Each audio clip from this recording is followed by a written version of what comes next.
This conference will now be recorded. बिस्मिल्लाहिर्रहमानिर्रहीम।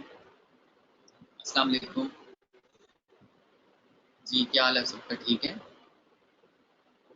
शुरू अल्लाह के नाम से जो बड़ा मेहरबान और निहायत रहम वाला है। आप सबको SEO एक्सपर्ट्स ट्रेनिंग के इस 21वें बैच के लेक्चर नंबर 10 में खुश आमदीद कहता हूँ और उम्मीद करता हूँ कि आप लोगों को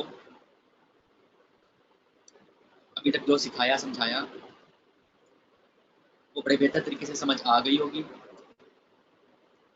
अगर फिर भी किसी चीज़ की कमी रह गई है तो आप लोग क्वेश्चन आंसरिंग के ज़रिए अपने सवाल पूछ सकते हो। आप लोगों को तमाम सवालों के जवाब मिलेंगे इंशाल्लाह।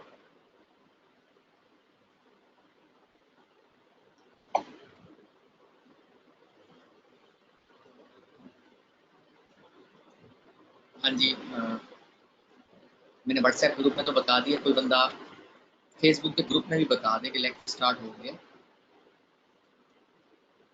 ताकि किसी स्टूडेंट का भी लाइव लेक्चर मिस ना हो।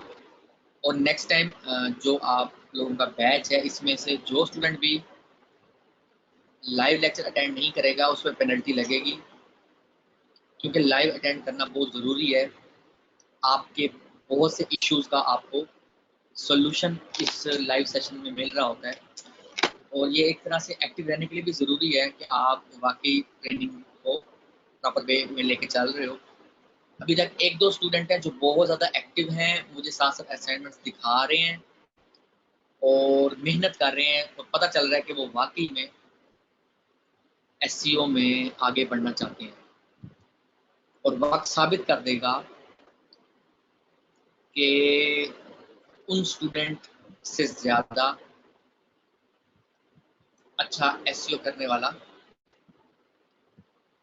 बहुत कम लोग आप लोगों को मिलेंगे, उस तरह के SEO करने वाले किसी।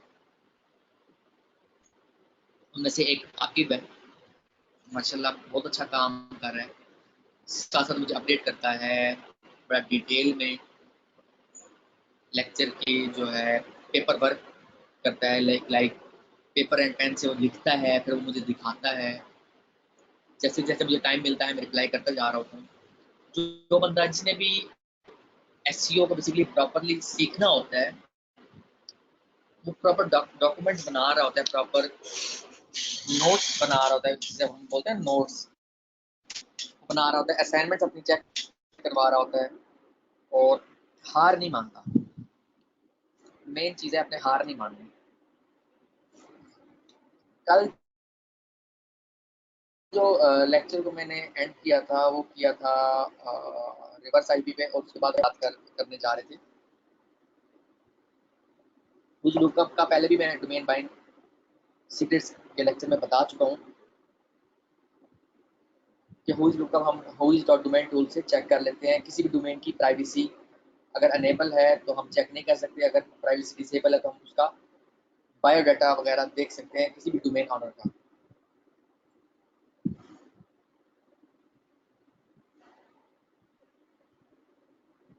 एक्चुअली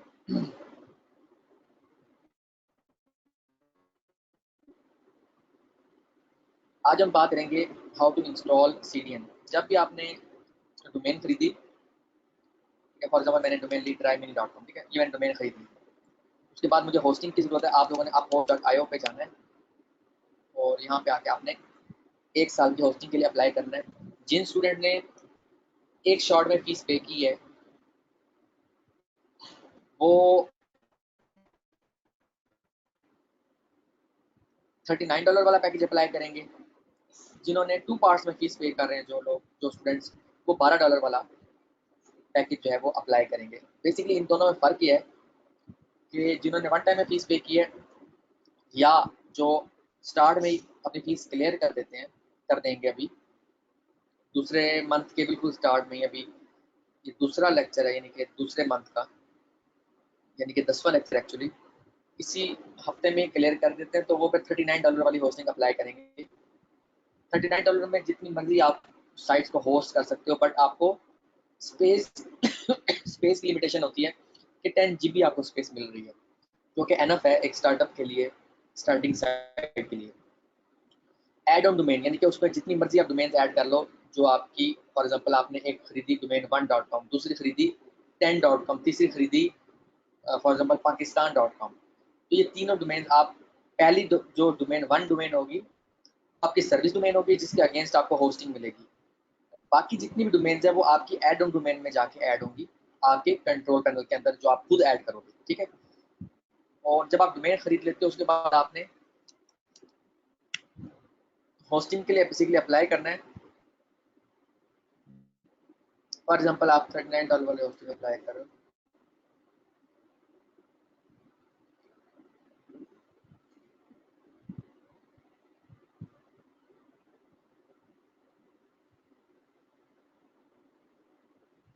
फॉर एग्जांपल मैंने पहले से खरीद ली है, और डोमेन का नाम है राइट।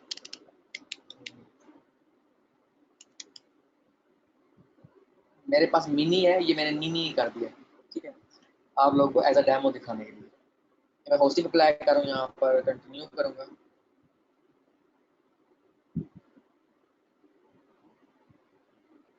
चेकआउट,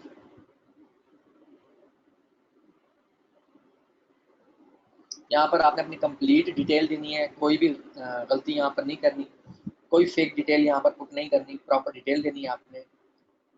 आप होस्टिंग के लिए अप्लाई कर रहे हो ताकि आप पहला प्रोजेक्ट अपना स्टार्ट कर सको। सारी डिटेल देने के बाद आपने कंप्लीट ऑर्डर पे क्लिक करना है। ये आगे पेपाल का पेज आ जाएगा, जहाँ पेपाल का पेज जैसे ही आएगा आपने उसको क्रॉस कर देना विंडो को।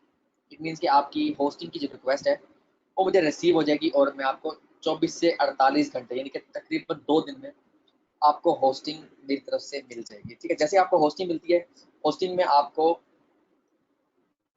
कुछ चीज़ें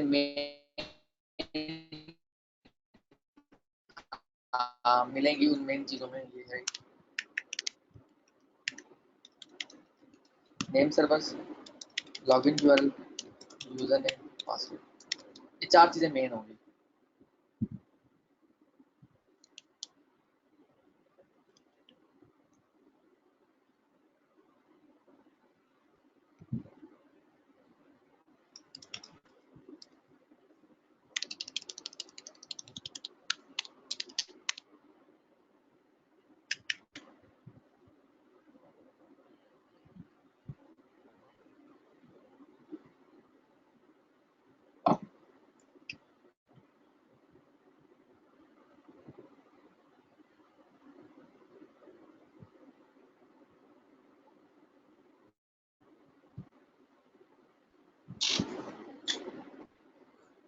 नेम सर्वर्स, अब नेम सर्वर जो आप लोगों को मिलेंगे इस होस्टिंग के अगेंस्ट ns1.uphost.io और ns2.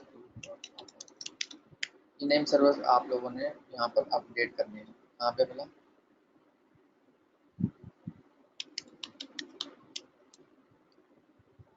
अपने नेम चीफ या गोडेडी वट जिस भी रजिस्ट्रार से आपने डोमेन खरीदी है वहाँ पर आपने अपडेट करने हैं।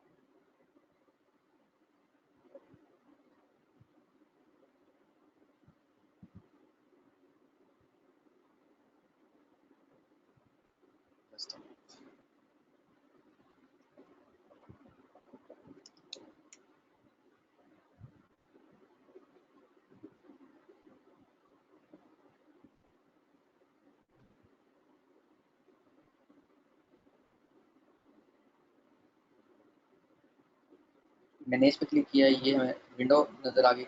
ये पहले ऐसे नेम चीफ बेसिक डीएनएस होगा, आपने यहाँ कस्टम डीएनएस पे आना है और यहाँ पे आगे ns1.uphost.io, ns2.uphost, ये देख के आपने इस चेक मार्क पे क्लिक करना है। जैसे ही अपडेट हो जाएगा उसके 24 से 48 घंटे के बाद आपने ऐसे ओपन करना है upwork.io/c पर। अब हमारा डोमेन से लेना देना खत्म हो गया, अब हमने डोमेन में कुछ भी नहीं करना।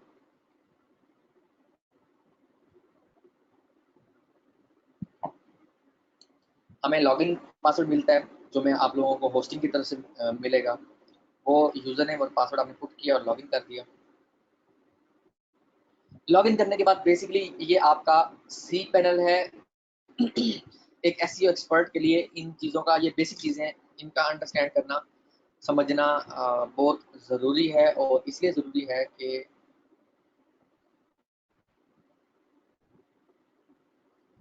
आपका जो है जितनी भी आपकी जो वेबसाइट है उसमें जो जो भी फंक्शनलिटी हम ऐड करेंगे तो इसके ज़रिए ऐड करेंगे। ये सी पैनल में आने के बाद यहाँ पर सबसे एंड में सॉफ्ट डेलिशियस एप्स इंस्टॉलर है, यहाँ वर्डप्रेस पर क्लिक करना है। अच्छा, इससे पहले कि हम वर्डप्रेस इंस्टॉल करें, सबसे पहले हम इंस्टॉल करते हैं CDN।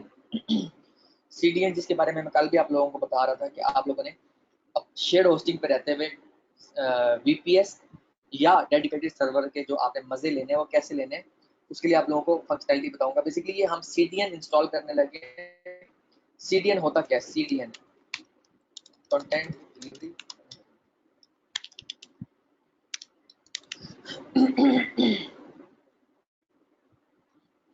अब बेसिकली मैं आपको इसको एक्सप्लेन करता हूँ कि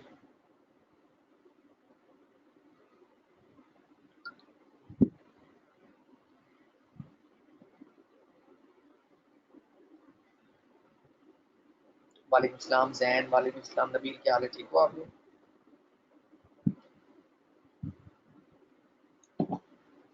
एक नॉर्मल जो होस्टिंग होती है, जब कोई यूजर रिक्वेस्ट करता है तो होस्टिंग जो सर्वर होता है वो एक कंट्री में पड़ा होता है, ठीक है। In case of CDN content delivery network के केस में क्या होता है कि CDN server available in almost all regions, ठीक है। फॉर एग्जांपल मैं पाकिस्तान से कोई साइट ओपन करने की कोशिश करता हूँ तो पाकिस्तान क्योंकि एशिया में आता है तो एशिया रीजन में जो जो भी सर्वर पड़े होंगे, जब हम CDN इंस्टॉल कर लेते हैं, मैं उसके बाद की बात कर रहा हूँ, ठीक है।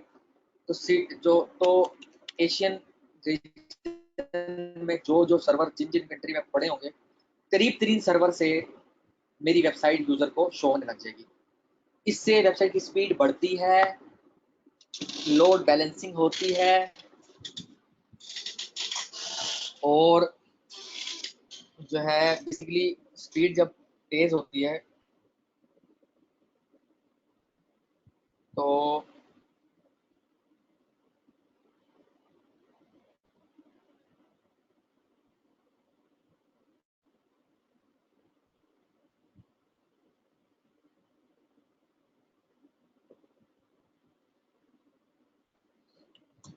स्पीड जब तेज होती है तो जो एसईओ का फैक्टर है वेबसाइट स्पीड का और जो यूजर एक्सपीरियंस है वो बढ़ जाता है। वेबसाइट स्पीड ज़्यादा होती है तो बाउंस रेट कम होता है, बाउंस रेट कम होता है तो रैंकिंग ज़्यादा होती है। तो बेसिकली CDN सर्वर हमें उसके अलावा भी DNS के बहुत सारे इश्यूज होते हैं। DNS क्या होता है? DNS क्या होता है इसको अंडरस्टैंड करना है। डोमेन नेम सर्वर, एक वेबसाइट जो होती है, डोमेन जो होता है उसमें हम DNS यानी कि नेम सर्वर हमने अपडेट किए होस्टिंग के, पॉइंट कर दिया डोमेन को होस्टिंग की तरफ, तो एक वेबसाइट लाइव शो होती है, ठीक है। अब डोमेन DNS के कुछ इश्यूज होते हैं, कुछ नहीं बल्कि बहुत ज़्यादा इश्यूज होते हैं। समटाइम यूज़र वेबसाइट एक्सेस करने की कोशिश करता है, वेबसाइट ओपन नहीं होती। और भी बहुत सारे इश्यूज ऐसे होते हैं जो आपको टाइम टू टाइम पता चल रहा होता है। DNS रिकॉर्ड होता है,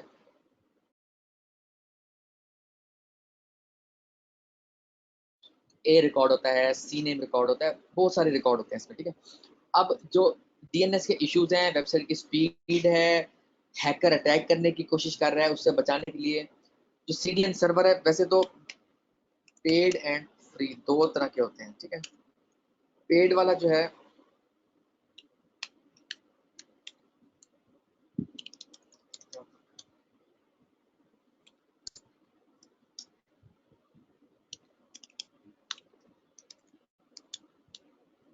शुक्र है कि फ्री के टूल्स भी मौजूद हैं, अदरवाइज ऑनलाइन काम करने में ऑलमोस्ट हर जगह पे ही आपके पैसे लग रहे होते हैं।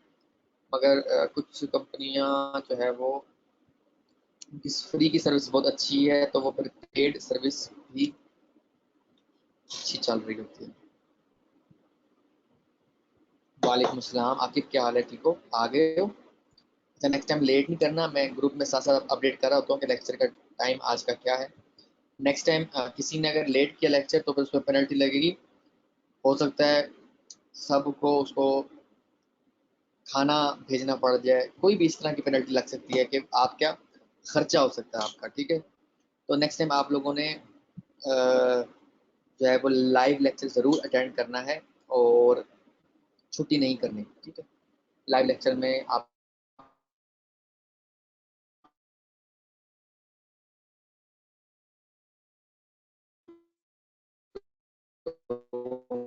को बहुत कुछ सीखने को मिलेगा इंशाल्लाह, जैसा कि मैंने किया है। तो क्लाउड फेयर का जो टूल है, ये मैंने 2014 वाली अपनी 4 घंटे की वीडियो में मेंशन किया था कि क्लाउड फ्लेयर टूल जो है इसको आप लोग यूज़ करें, ताकि आप लोगों के जो वेबसाइट की स्पीड है, डीएनएस के इश्यूज हैं, सारे सॉल्व हो सकें। आपकी वेबसाइट जो है वो मल्टीपल सर्वर से लोड हो, ये देखो CDN सर्वर एग्जाम।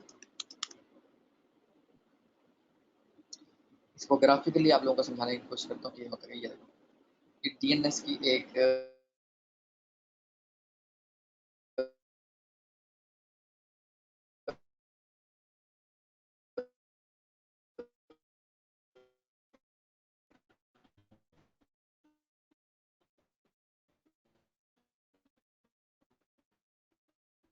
एग्जाम्पल है।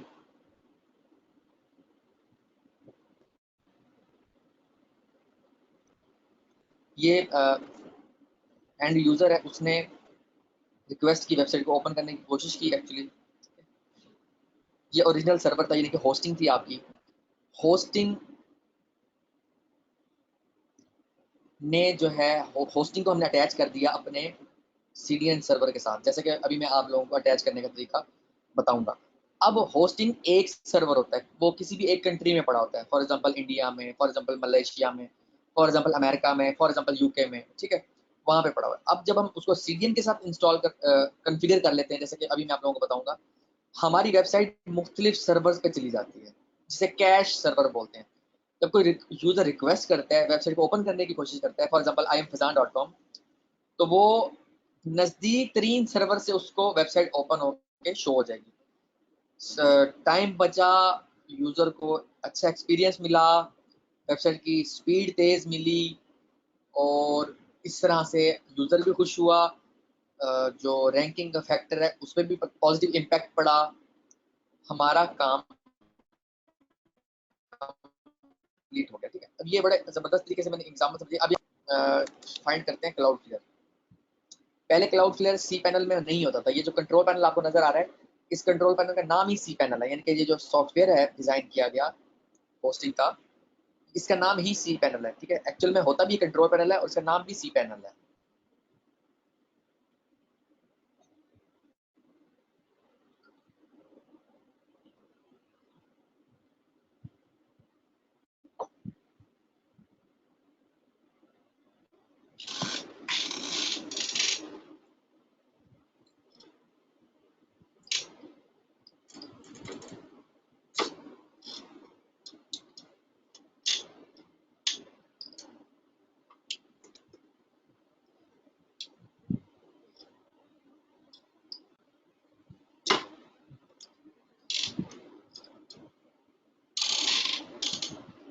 अच्छा, पहले वाले को मैं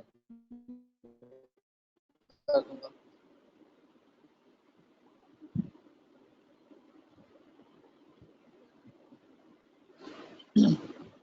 जब आप इस ऑप्शन पे आओगे बेसिकली, तो यहाँ पे लॉगिन करने की कोशिश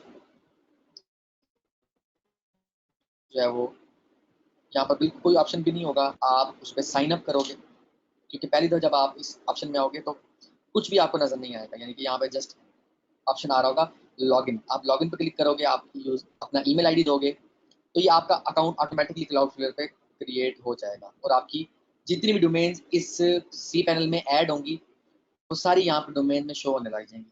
हम दो तरीके से क्लाउडफ्लेयर यानी कि सीडीएन की सर्विस अनेबल कर सकते हैं, provision domain with CNAME setup या provision domain with full zone setup.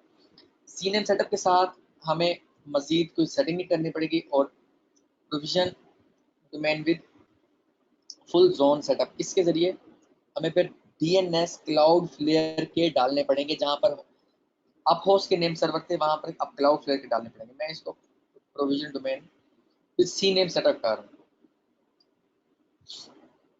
जैसे ही इसको एक्टिव किया अब ये सारी और इसमें जो है हमें जो सी नेम लेवल चाहिए यहाँ पर भी सी नेम विद www और ये विदाउट www अनेबल हो गए। अब हमारे इस डोमेन पे जो है वो सीडीएन सर्विस अनेबल हो गई है। मैं सेटिंग में आया और सिक्योरिटी बिल्कुल ना एसेंशियली ऑफ कर देनी है, अदरवाइज जैसे कोई यूजर हमारी वेबसाइट को ओपन करेगा उसके सामने पॉपअप खुलेगा और इस तरह से यूजर बहुत डिस्टर्ब होगा। इनिशियली हमें ज़रूरत नहीं है। और इसके अलावा यहाँ पर इसको भी ऑफ हम कर दें एसएसएल को, वरना ये कॉन्फ्लिक्ट करेगा हमारी इस डोमेन के साथ और ये सेटिंग करना बहुत ज़रूरी है।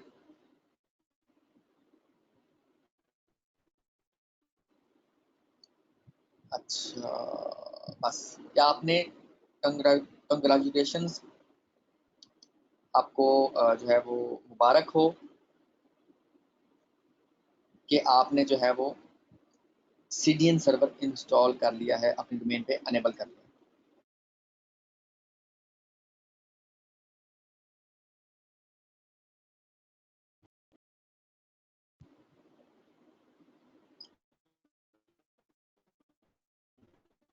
और बेसिकली अब नेम सर्वर ऐसे ही अनेबल किया और सेटिंग कर ली है। अब इसके बाद दूसरा स्टेप है एसएसएल सर्टिफिकेट।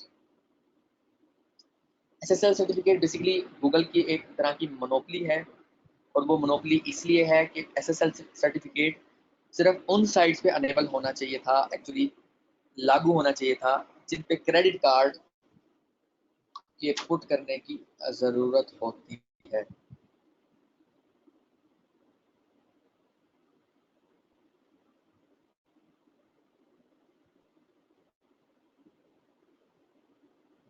तो एक एडसेंस की साइट या एक क्लिक बैंक की साइट, हम अपने साइट के ऊपर क्रेडिट कार्ड की इंफॉर्मेशन तो नहीं ले रहे ना। क्रेडिट कार्ड की इंफॉर्मेशन तो फॉर एग्जांपल क्लिक बैंक की सूरत में क्लिक बैंक का जो सेल पेज होगा वहां पर क्रेडिट कार्ड की जरूरत होती है। तो एक जनरल साइट के लिए एसएसएल की जरूरत नहीं थी, बट गूगल ने क्योंकि मजीद इंफॉर्मेशन इसको चाहिए होती है तो कुकीज़ के जरिए एसएसएल सर्टिफिकेट जिस साइट पे इंस्टॉल होता है वो यूज़र के टेम्परेरी फोल्डर में जाता है और फिर वहाँ से सारी डिटेल गूगल तक पहुँचती है। एक्चुअली इसको आप देखो तो बड़ी टेक्निक से ये वेब मास्टर्स के लिए इंस्टॉल करवाया गया है। कुछ साइट्स के ऑनर एसएसएल सर्टिफिकेट नहीं इंस्टॉल करते और कुछ हर हाल में इंस्टॉल करते हैं और मैं उनमें से हूँ कि मैं कहता हूँ कि वक्त के साथ साथ चलना चाहिए, अदरवाइज हमें मुंह की खानी पड़ सकती है। ठीक है, तो एसएसएल सर्टिफिकेट जिन साइट्स पर नहीं होता तो वो ब्राउजर में ये नोटिफिकेशन यूजर को जाता है कि this site is not secure, open it at your own risk. इससे क्या नुकसान होता है कि यूजर डर के हमारे साइट ओपन ही नहीं करता। तो हमें जो है बेसिकली ऐसा नहीं करना, हमें अपने हर यूजर को अपनी साइट दिखानी है।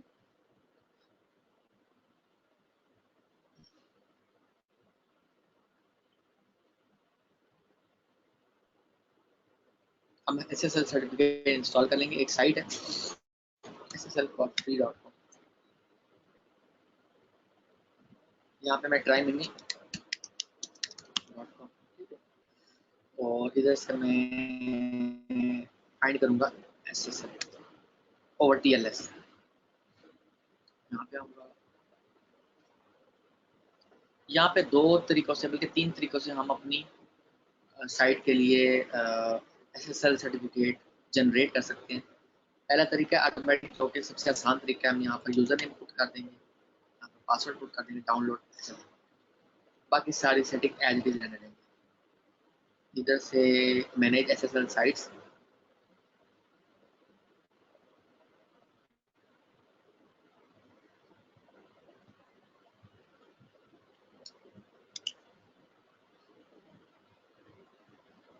Try mini.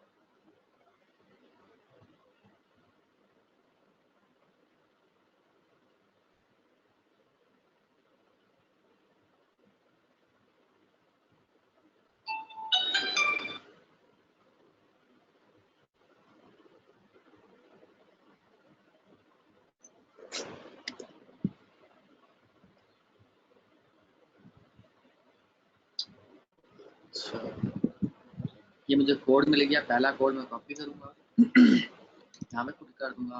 दूसरा कोड मैं कॉपी करूंगा, यहाँ पुट कर दूंगा। तीसरा कोड मैं copy। अदरवाइज आपको एसएसएल सर्टिफिकेट खरीदना पड़ता है, जो कि $9 पर ईयर चार्जेस होते हैं, $9। तो ये एक इजाफी ही खर्चा है, ठीक है।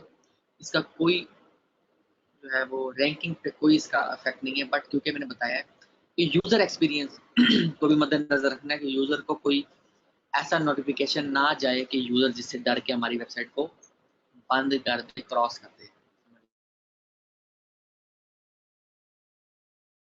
अच्छा, ये हो गया एसएसएल सर्टिफिकेट हमारी। दोनों काम हमने कर लिया। अब तीसरा काम हम इसमें वर्डप्रेस इंस्टॉल कर लेते हैं, वन क्लिक इंस्टॉल के तरीके से। ठीक,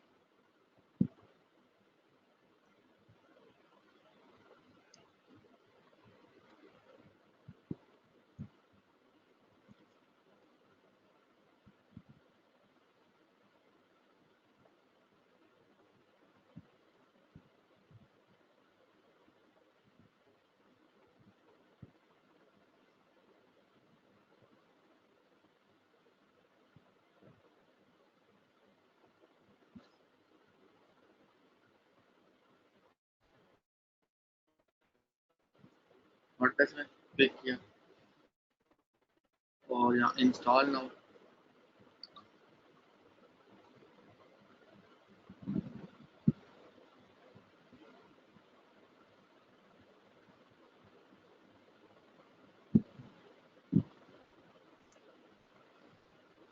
HTTPS सेलेक्ट किया। अच्छा, अब यहाँ पर ना ये जो डोमेन का वर्जन होता है, उसमें हम वर्डप्रेस कहाँ पे इंस्टॉल करें? HTTPS, ठीक है, www के साथ, और HTTPS without www।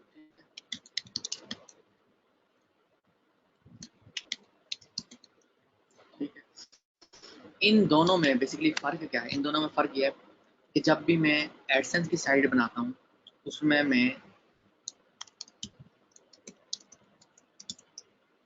With www use करता हूँ। जब मैं एडसेंस की साइट नहीं बना रहा होता, मैं हाई कंपटीशन वाली साइट कोई बनाता हूँ, for example click bank, for example CPA, ठीक है, फॉर एग्जांपल अमेज़न, तो मैं विदाउट www पे वर्डप्रेस इंस्टॉल करता हूँ। अब इसका फ़र्क, फ़ायदा, नुकसान सब सुन लो। मैं जो छोटी छोटी चीज़ बताऊंगा ना, इसमें गहराई होगी। मैं अपनी फ्री वीडियोस में भी बताता हूँ, मैं अपने पेड ट्रेनिंग में भी बता रहा होता हूँ स्टूडेंट्स को, जैसे आप लोग ट्रेनिंग ले रहे हो, कि मैं एक एक जो बात कर रहा होता हूँ ना, वो एक्सपीरियंस से बता रहा होता हूँ। आप पे कोई रिस्ट्रिक्शन नहीं है, ठीक है। मैं अपना एक्सपीरियंस और उस एक्सपीरियंस से जो मुझे रिजल्ट मिले, मैं वो ट्रेनिंग में शेयर करता होता हूँ, अपनी जितनी भी मेरी ट्रेनिंग्स होती हैं सब में, ताकि मैं जो सक्सेस हासिल कर रहा हूँ, मेरे से ज़्यादा सक्सेस आप लोगों को मिले। मैं वो चीज़ें आप लोगों के साथ शेयर कर रहा हूँ। इसका हरगिज़ मतलब ये नहीं होता कि आप लोगों ने एज इट इज़ करना। आप इन दोनों में से किसी पे भी वर्डप्रेस इंस्टॉल कर सकते हो, there is no issue. But ज़्यादा फ़र्क जिससे मुझे महसूस हुआ, जो मुझे मिला, वो मैं आप लोगों के साथ शेयर कर रहा हूँ। मैं एडसेंस की साइट यानी कि मल्टी टॉपिक साइट जो भी बनाऊंगा, चाहे अमेजोन की अगर मैं मल्टी टॉपिक साइट बनाऊंगा तो उसमें मैं www पे वर्डप्रेस इंस्टॉल करूंगा। अगर मैं हाई कंपटीशन वाले कीवर्ड पे काम कर रहा हूँ, एक नीच पे काम कर रहा हूँ, जैसे क्लिक बैंक में एक नीच पे हम काम करते हैं, उसी की प्रोडक्ट निकालते हैं और उस प्रोडक्ट के कीवर्ड निकालते हैं, उसमें मैं विदाउट www वर्डप्रेस इंस्टॉल कर देता हूँ बेसिकली।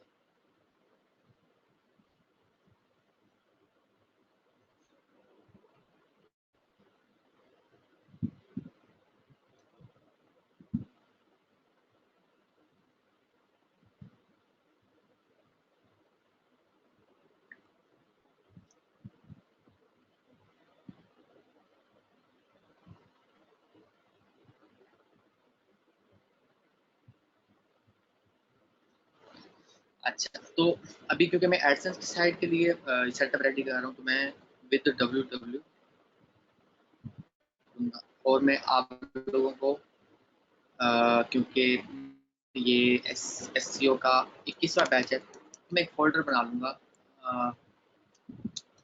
ताकि इस फोल्डर में जो भी आप लोगों को लाइव जो है वो सिखाता जाऊँ, वो एक सेपरेट फोल्डर की सूरत इख्तियार कर लूँ। ठीक है, अच्छा, फॉर एग्जांपल मेरी नीच है हेयर स्टाइल, फॉर एग्जांपल ये मेरी,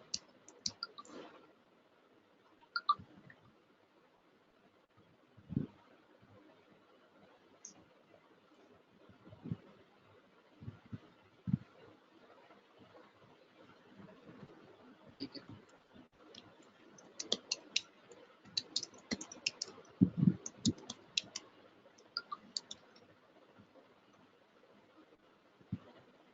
अच्छा, अब सिक्योरिटी का पहला आपने ख्याल जो रखना है वो ये है कि आपने जो यूज़र नेम है वो आपने एडमिन नहीं रहने देना, आपने डिफरेंट कोई नाम रखना है। फॉर एग्जांपल मैं जैसे मोस्टली फीडो डिडो देता होता हूँ, ठीक है। पासवर्ड आपने यहाँ से जनरेट करके स्ट्रॉन्ग पासवर्ड यूज़ करना है।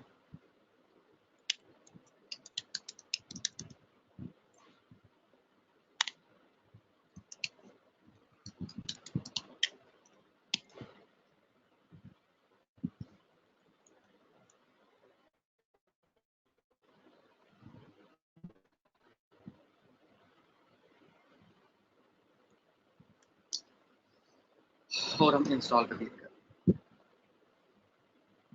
ये वर्डप्रेस इंस्टॉल हो गया। और इसके बाद आप लोग जिसकी जिसकी असाइनमेंट नंबर 2 पार्ट 3 एक्सेप्ट होती जाएगी, वो अपनी वेबसाइट डोमेन रजिस्टर करवाने वाला जो लेक्चर है उसको फॉलो करेगा, ठीक है। और होस्टिंग वाला जो लेक्चर आप लोगों को दिया है उसको फॉलो करेगा और अपनी साइट रेडी करना शुरू कर देगा। अस्सलाम वालेकुम फैजान भाई, हम लोग का मेरा और नबील भाई का हमारा तो भी सेकंड लेक्चर है, तो हम लोग कैसे असाइनमेंट जमा करवा सकते हैं? हमें तो पता भी नहीं कौन सी असाइनमेंट है। आप लोग पहला और दूसरा लेक्चर जो देखोगे ना, उसमें आप लोगों को असाइनमेंट बताई हुई है। इसी तरह फिर जब आप वो असाइनमेंट बना लोगे,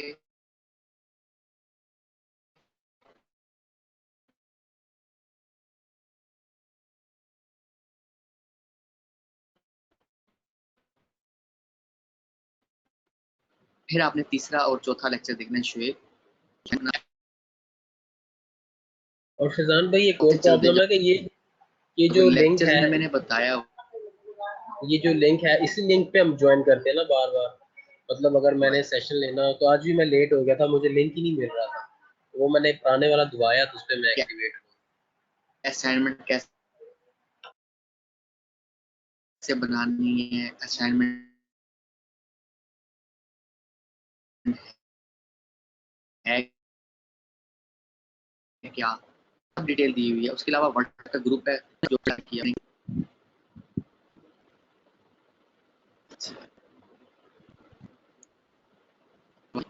इधर टाइप कर दो कोई। जी आकिब, आपकी असाइनमेंट जो है वो मैंने पहले भी चेक किया, मैं मजीद भी लेक्चर के बाद इंशाल्लाह चेक करूँगा। जी जहांगीर, आप लेट हो गए आज। अभी ये स्पीड का मसला आ रहा है जिससे लॉगिन नहीं करने दे रहा। अदरवाइज थोड़ी सी सेटिंग थी जो मैं बताना चाह रहा था।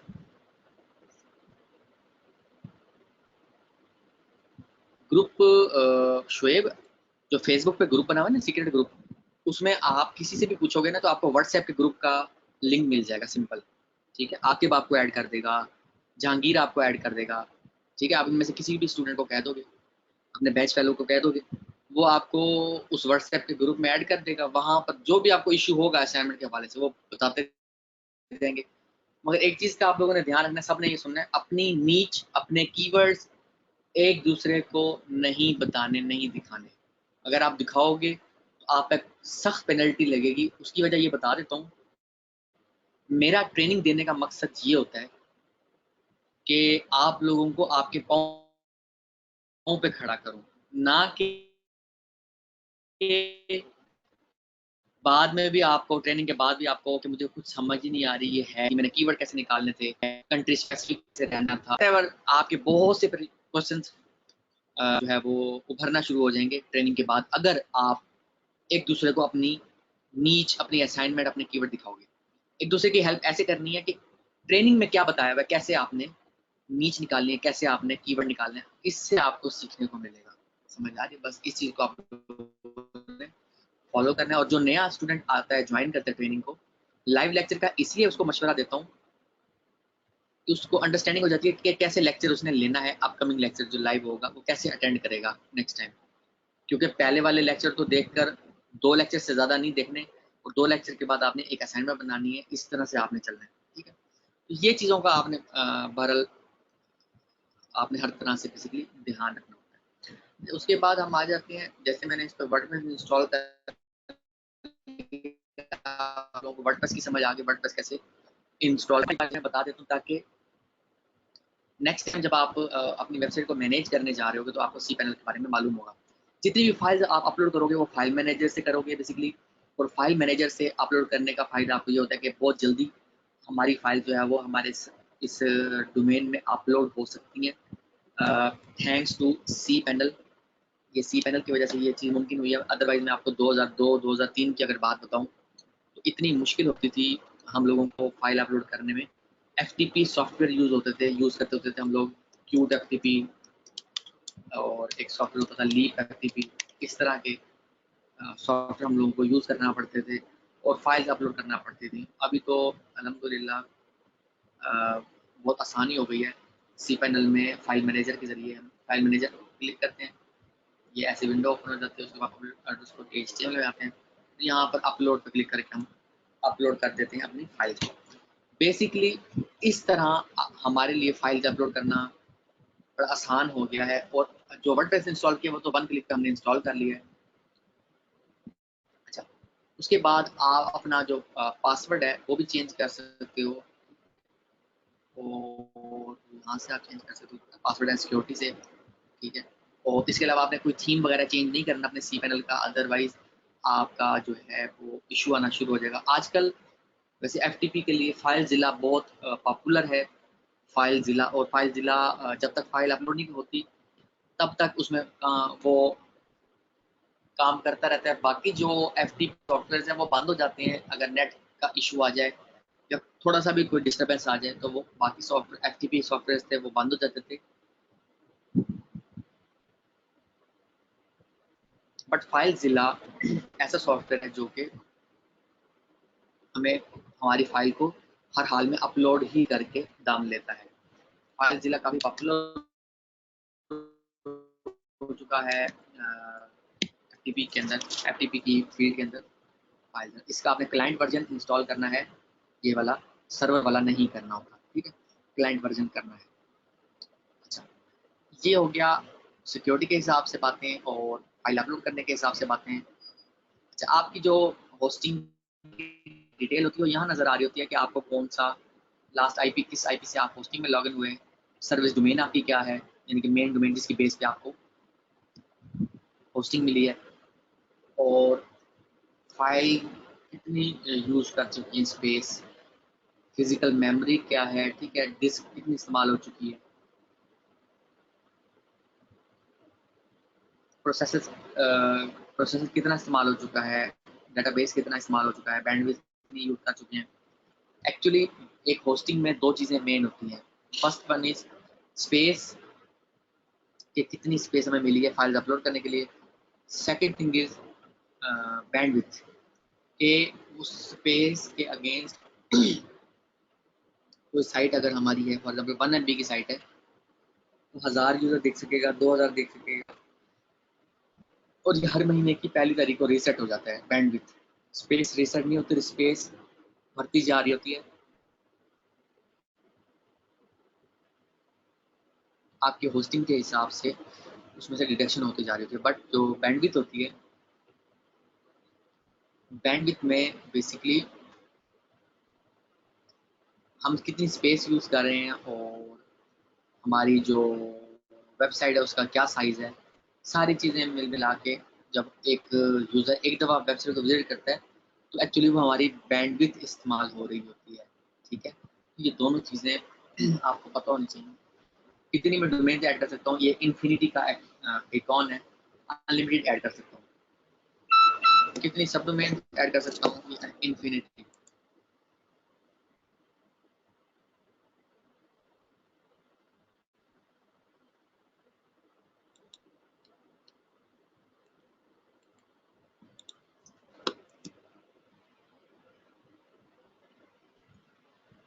सब डोमेन भी अनलिमिटेड, एलियासेस भी अनलिमिटेड, ईमेल अकाउंट्स भी अनलिमिटेड, मतलब तमाम फीचर $39 वाले अनलिमिटेड होते हैं ऑलमोस्ट। अच्छा, उसके बाद हम आ जाते हैं, जैसे कि मैंने आपको बताया था कि हमारा जो डाटा होता है कहीं ना कहीं स्टोर हो रहा होता है, तो हमारी होस्टिंग में जो हमारा डाटा स्टोर होता है वो माई एसक्यूएल डेटाबेस में होता है, और उसका कनेक्ट जो जरिया है वो PHP माई एडमिन। PHP माई एडमिन में डेटाबेसेस बेसिकली मैनेज होते हैं और बनते हैं माई एसक्यूएल डेटाबेसेस में। फॉर एग्जांपल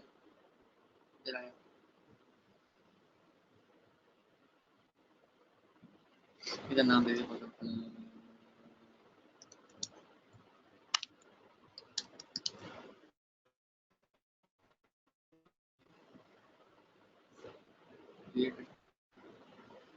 डेटाबेस क्रिएट कर लिया। अब इस डेटाबेस को एक्सेस करने के लिए मुझे यूजर क्रिएट करना पड़ेगा। तो यूजर कैसे क्रिएट होगा, यहाँ से फॉर एग्जांपल, ठीक है, इस तरह पासवर्ड मैंने कोई भी रख लिया, वीक पासवर्ड रख लिया, ठीक है, ओके, और create user.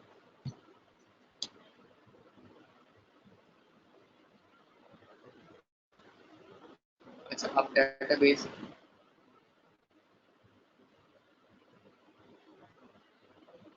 एचटीटी 21st batch you का मतलब यूजर, इसको मैं ऐड कर रहा हूँ इस डेटाबेस के लिए, ताकि फुल एक्सेस दे सकूँ, डाटा रीड कर सकूँ, राइट कर सकूँ, ऑल प्रिविलेजेस, ठीक है, तमाम जो इख्तियारात हैं वो मैंने दे दिए, मेक चेंज। अब मैंने ये क्या किया, एक डेटाबेस क्रिएट किया, फिर एक यूजर क्रिएट किया, फिर उस यूजर को मैंने एक्सेस दे दिया डेटाबेस को रीड करने की।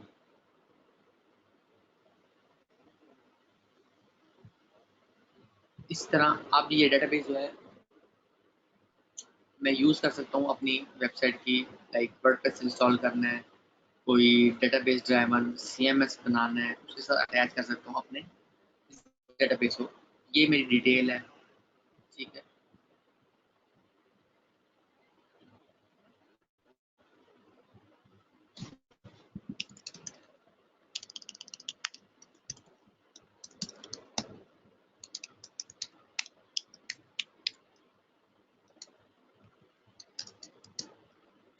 डेटाबेस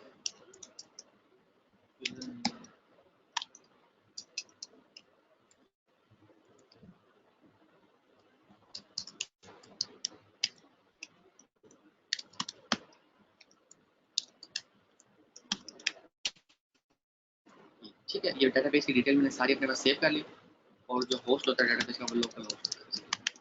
अच्छा, ये जब भी कोई फॉर एग्जांपल मैं वर्डप्रेस मैनुअली इंस्टॉल कर रहा हूँ, ये वहाँ बेसिकली हम यूज़ कर सकते हैं, या फॉर एग्जांपल कोई और CMS हमने खुद से रेडी करवाया, तो वहाँ पर ये डेटाबेस की डिटेल चाहिए होगी, अदरवाइज डाटा हमारा स्टोर नहीं होगा अगर हम ये डिटेल्स नहीं अपने डेवलपर को प्रोवाइड करेंगे। उसके बाद एसईओ एंड मार्केटिंग में हमें किसी भी टूल को यूज करने की जरूरत नहीं है। डोमेन्स में बेसिकली अगर कोई डोमेन हमने खरीदी है तो यहाँ डोमेन शो होने लगी। हमने डोमेन सेपरेटली खरीदी है नेमचीप से या गोडेडी से। अच्छा, एड ऑन डोमेन, बेसिकली आपने पहली सर्विस डोमेन की trymini.com, एक और डोमेन मेरे पास है या 4-5 और डोमेन है, मैं यहाँ पर ऐड करूंगा। For example iamfizan.com, for example ये डोमेन मैंने ऐड करनी है। ये पुट करने के बाद सब डोमेन ऑटोमेटिकली बन जाएगा। ऐड डोमेन पर क्लिक करूंगा।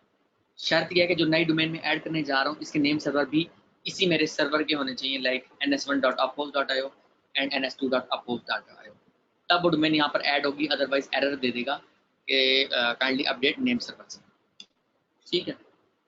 अच्छा, तो नेम सर्वर अपडेट करने के बाद मैं एड ऑन डोमेन के जरिए अपने तमाम एक्स्ट्रा डोमेन, फॉर एग्जांपल मेरे पास 5 डोमेन हैं या 10 डोमेन हैं जिनके ऊपर मैं प्रोजेक्ट स्टार्ट करने जा रहा हूँ, सब यहाँ पर एड ऑन डोमेन जाके ऐड कर लूँगा। तो ये एड ऑन डोमेन का ऑप्शन बहुत ज़रूरी है, यानी एक ही कंट्रोल पैनल में मैं तमाम डोमेन्स को कंट्रोल कर लूँगा, एक इसी पैनल में तमाम डोमेन को कंट्रोल कर लूँगा। सब डोमेन बेसिकली क्या होता है कि फॉर एग्जांपल मैंने हेल्थ का फोल्डर बनाना है, health.trymini.com, ये क्रिएट कर दिया। अब कोई भी यूज़र इंस्टेंटली एक्सेस कर सकेगा health.trymini.com इस तरह, ठीक है। और इसके लिए मुझे कोई सेपरेटली बाय कुछ नहीं करना, और जस्ट मुझे फाइल्स अपलोड करनी है। इसका फोल्डर बन जाएगा हेल्थ के नाम से, ट्राइमिनी के फोल्डर के बाहर ही। इससे मुझे पता होगा मैंने हेल्थ वाले जो अपनी हेल्थ वाली डोमेन पे, सब डोमेन पे बेसिकली जो फाइल अपलोड करनी है वो हेल्थ के फोल्डर में आके करनी है। इस तरह आपको सब डोमेन का भी पता चल गया। उसके बाद रीडायरेक्ट, हमने अगर एक अपनी वेबसाइट को दूसरी वेबसाइट पे रीडायरेक्ट करना है, सबसे पहले तो दोनों को आपको इस सी पैनल में ऐड करना होगा, जो सी पैनल आपका ओपन हुआ होगा। उसके बाद पहली डोमेन तो यहाँ से आप लोगे, और मैं चाहता हूँ कि ये वाली जो साइट है ना bigbucks.host, ये रीडायरेक्ट हो जाए https://trymini.com, इस पर रीडायरेक्ट हो जाए, मैं ऐड क्लिक कर दूँगा। अब क्या होगा, कोई भी बंदा bigbucks का होस्ट खोलेगा तो वो परमानेंटली रीडायरेक्ट हो जाएगा trymini.com पे। अच्छा, उसके अलावा आप लोगों को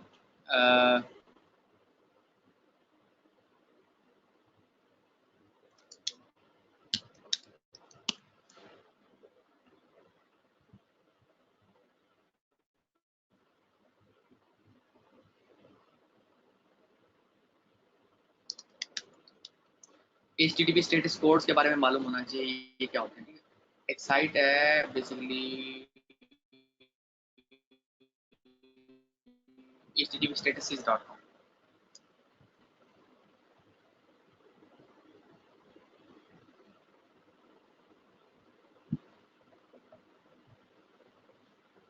ठीक है। 100 का जो स्टेटस अगर आपको डोमेन में नजर आएगा, इट मींस कंटिन्यू। 101 का मतलब स्विचिंग। अच्छा, हमारे एसईओ में सबसे ज़्यादा जो इस्तेमाल होता है वो 302 मूव परमानेंटली, 302 फाउंड, अच्छा, और टेम्परेरी रीडायरेक्ट, ये वाला। अच्छा, उसके अलावा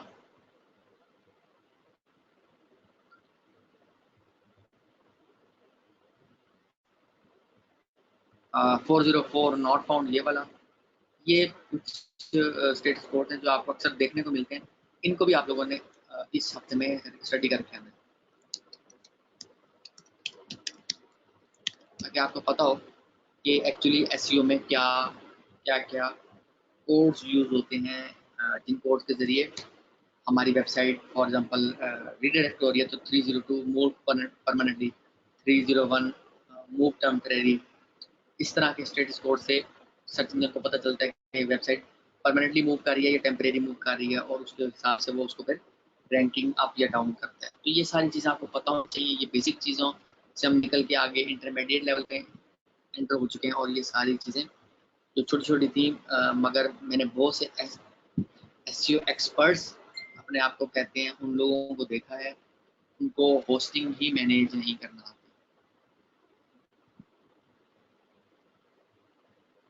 खैर, आप लोगों ने ये सारी इसको स्टडी करना है, जो आप लोगों को मैंने लेक्चर में बता दिया है, ताकि आप लोगों के लिए काम करना आसान हो जाए और आप लोग किसी पर डिपेंडेंट ना हो।